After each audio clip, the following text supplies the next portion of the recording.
kan program duan lok te kan unit ve ve a pathian han na te po kan lo nei to anga chu atakin nimin chon hu nizan le tu kin zing le tuan hun kan han le pathian ni ko chen na te hen ho tira alo mo me ma pathian he na lo thu kan soi anga ko khla hangin tin ko in pathian chu ka awang ko in pathian ni chu ka awang ani chuan kalama bin alo chia dan bai bu chang cha de kan kan sa tang ni som sa bo se pathian a ko ni chu cha la ko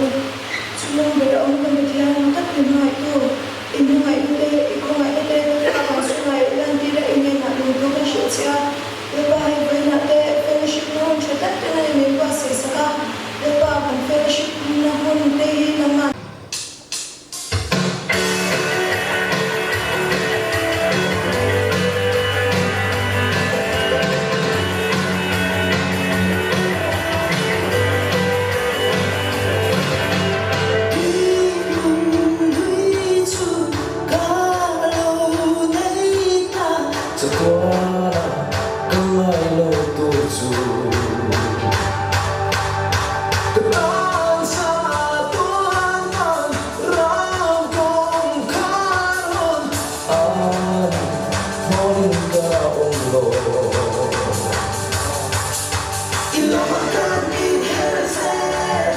You know my God in heaven,